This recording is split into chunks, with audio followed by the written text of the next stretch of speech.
Hi guys, welcome back. तो चलिए हम लोग कंटिन्यू करते अपने लूडो 3.4 ट्यूटोरियल को। और लास्ट टाइम हम लोगों ने प्लेयर्स के मूवमेंट देख लिए थे, जो कि यहाँ पे जितने प्लेयर के साथ आप गेम प्ले करना चाहते हैं उसके अकॉर्डिंग होम्स ओपन हो रहे थे। बट अभी हमको डाइस पे काम करना बाकी था। तो आज हम लोग देखते हैं डाइस पे कैसे काम करेंगे। तो सबसे पहले अपनी स्क्रिप्ट पे आते हैं और अपनी यूआई मैनेजर की स्क्रिप्ट ओपन करते हैं। तो यहाँ पे एक और चीज कर लेंगे, ये जो हमारा गेम मैनेजर है इसको हम लोग इसके बाहर रख लेंगे, क्योंकि ये जो गेम मैनेजर है ना हमेशा एक्टिव रहना चाहिए। जब हम गेम पैनल के अंदर रख दे रहे हैं तो ये जब गेम पैनल इनएक्टिव हो जा रहा है तो गेम मैनेजर भी इनएक्टिव हो जाएगा। तो ऐसे केसेस में हो सकता है बहुत सारी आपकी स्क्रिप्ट ना काम करें, तो गेम मैनेजर को हमेशा बाहर रखेंगे, जिससे इसकी स्क्रिप्ट जो है हमेशा एक्टिव रहेगी। तो अब हम लोग यहाँ पे आते हैं और अपने गेम मैनेजर में एक और वेरिएबल लेंगे और उसके थ्रू हम अपने गेम को मैनेज करने की कोशिश करेंगे। और वेरिएबल क्या होगा? टोटल प्लेयर कैन प्ले का एक और वेरिएबल यहाँ पे बनाते हैं, जो कि होगा इंटीजर। ठीक है, तो ये हो गया टोटल प्लेयर कैन प्ले।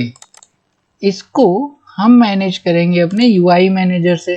अब जब ये हो रहा था तो गेम 1 में कितने प्लेयर हमारे खेल सकते हैं? तो game manager dot gm dot total player can play 2। तो गेम 1 में 2 प्लेयर खेलेंगे। इसी तरीके से गेम 2 में हम आएंगे तो यहाँ पे 3 प्लेयर खेलेंगे।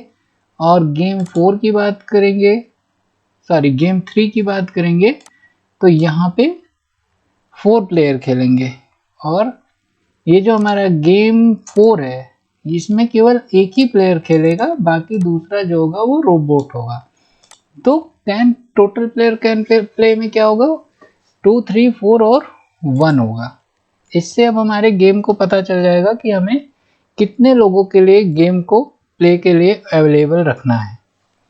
तो अब हम फिर से आते हैं अपने रोलिंग डाइस पे, क्योंकि यहीं से तो हमारी डाइस मैनेज हो रही हैं। तो रोलिंग डाइस नहीं, गेम मैनेजर पे ही हम लोगों ने ये बनाया था ना रोलिंग डाइस। तो यहाँ पे एक और मैं फंक्शन बनाता हूँ जिसका नाम देंगे ट्रांसफर रोलिंग डाइस। अब देखो इसमें हम क्या करने वाले हैं, पहले तो चेक कर लेंगे कि कितने प्लेयर के लिए गेम खेलना है।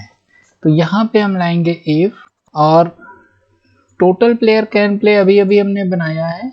तो total player can play equal to अगर 2 हैं तो उस केस में हम कुछ काम करेंगे। और काम क्या करेंगे? जो हमारे पास रोलिंग डाइस का लिस्ट है इसी में से हम डाइस को ट्रू फॉल्स करेंगे। बट मैं यहाँ पे पहले चारों कंडीशंस बनाता हूँ एल्स। तो देखिए यहाँ पे हमने चारों चीज़ों ले ली हैं, जिसमें क्या है कि टोटल प्लेयर कैन प्ले 1 जो कि रोबोट के साथ होगा, देन 2, 3, 4 वाले यहाँ पे मैनुअल प्लेयर खेल सकते हैं। इसके लिए हमें अगर कॉन्सेप्ट्स बनाने हैं तो ये जो ट्रांसफर रोलिंग डाइस है इसको अगर हम सीधे यहाँ पे कर दे कैन डाइस ट्रांसफर के अंदर अगर इस फंक्शन को कॉल कर लें तो इस वाले को हटा के, चूंकि ये 4 प्लेयर के लिए बना हुआ था, तो इसको यहाँ पे लगा देंगे कि जब भी 4 प्लेयर होंगे तब ये वर्क करेगा। और इस चीज को भी यहाँ से हटा के इसके अंदर ड्रॉप कर देंगे।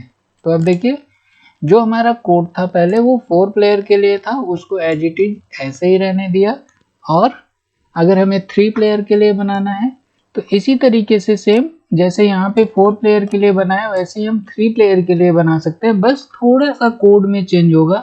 पहला चेंज ये होगा कि ये जो है 3 टाइम ही चलेगा, ये लेस देन 3 होगा तब तक ही चलेगा।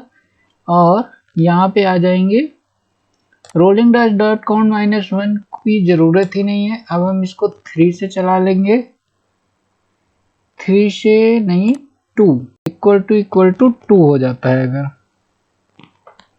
तो जो नेक्स्ट डाइस होगी वो 0 हो जाएगी। और नेक्स्ट डाइस में i+1 ऐसे ही रहेगा, ये भी ठीक है। देन हमारा rolling dice equal to rolling dice i, बाकी चीज़ें परफेक्ट हैं। तो कुछ ऐसा करके हम लोग अपने 3 प्लेयर के लिए भी गेम बना लेंगे।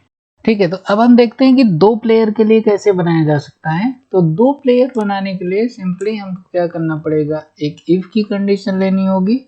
और यहाँ पे हम चेक करेंगे जो हमारा रोलिंग डाइस है रोलिंग डाइस है वो equal to rolling dice zero dot game object के बराबर है।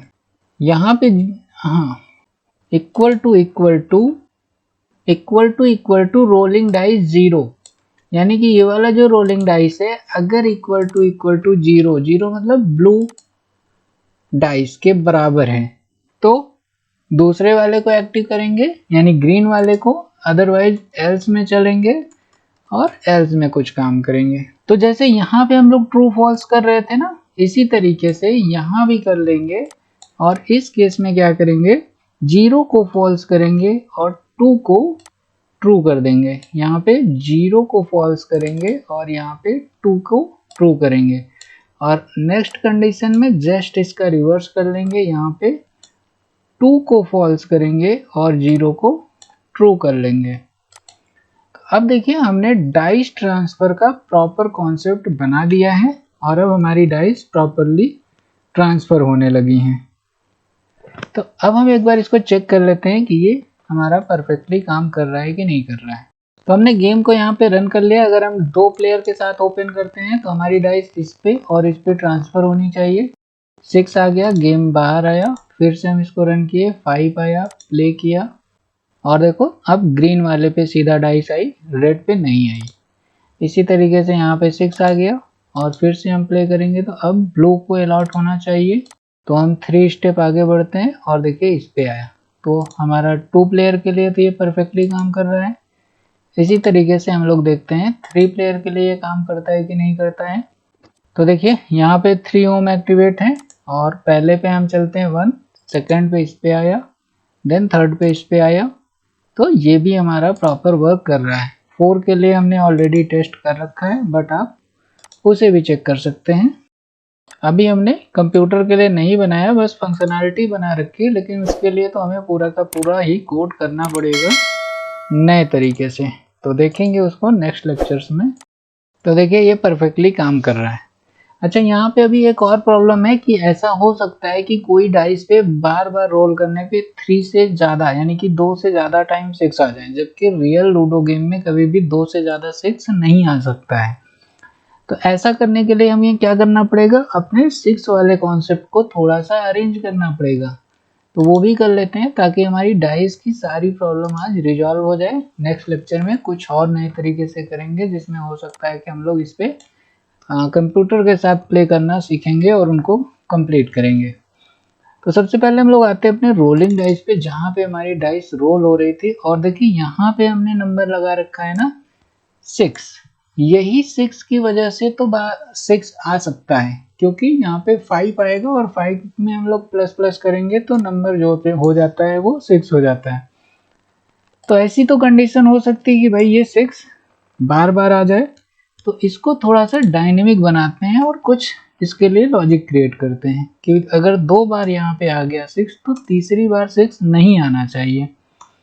तो max number equal to by default तो 6 है। तो जो आपने 6 यहाँ पे डायरेक्ट लिखा था उसको डायरेक्ट ना लिख के कुछ इस तरीके से लिख दें, तो अभी भी ये काम सेम ही रहेगा।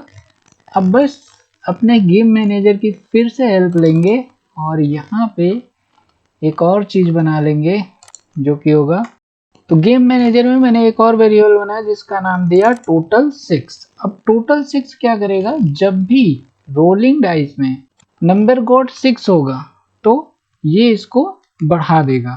तो यहाँ पे आएंगे और इसको चेक करेंगे कि if number got equal to actually में 5 ही आगे चल के 6 हो जाता है, क्योंकि हम लोगों ने आगे यहाँ पे क्या दिया है प्लस प्लस, क्योंकि ये 0 से 5 तक आता है तो हमें जब 5 पे चेक करेंगे तो ही वो 6 हो रहा होगा।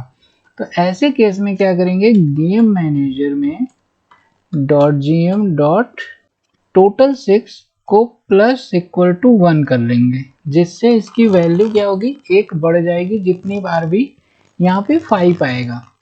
अब ये जो चीज है ना मैक्सिमम नंबर, अगर गेम मैनेजर में टोटल 6 इक्वल टू 2 हो जाता है, इफ गेम मैनेजर में टोटल 6 इक्वल टू 2 हो जाता है तो मैक्सिमम नंबर हमारा 5 हो जाना चाहिए, 5 हो जाना चाहिए। और ये जो गेम मैनेजर डॉट टोटल 6 था, ये अब कितना हो जाना चाहिए, इक्वल टू 0 हो जाना चाहिए। ठीक है, इतना करने के बाद हमारी ये प्रॉब्लम तो सॉल्व हो जाएगी, बट अभी भी एक प्रॉब्लम रहेगी, और वो प्रॉब्लम ये है, जब डाइस ट्रांसफर हो रही होगी ना, तो भी टोटल 6 को करना पड़ेगा। यानी कि ऐसा हो सकता है कि 6 आया हो फिर भी डाइस ट्रांसफर हो रही हो, तो आपका ये जो गेम मैनेजर था और इसमें हम लोगों ने ये जो कैन डाइस ट्रांसफर है, तो ये जब भी ट्रांसफर होगा तो भी हमेशा, यानी कि अब ये डाइस जो है ना दूसरे प्लेयर को अलॉट हो रही है, तो उस समय पे भी हमारा गेम मैनेजर में जो टोटल 6 की वैल्यू है वो भी 0 हो जानी चाहिए। बस इतना करने के बाद अब हमारा गेम परफेक्ट है, और कभी भी 2 से ज़्यादा 6 नहीं आएंगे, क्योंकि जैसे ही यहाँ पे 2 होगा तो मैक्स की वैल्यू 5 हो जाएगी, और 5 का मतलब है 4 से ज़्यादा आ ही नहीं सकता है।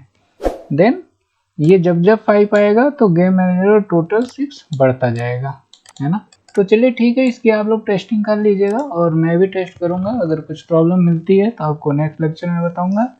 अभी के लिए तो सब कुछ ओके है, आप अगर गेम को प्ले करोगे तो ये परफेक्टली रन भी करेगा।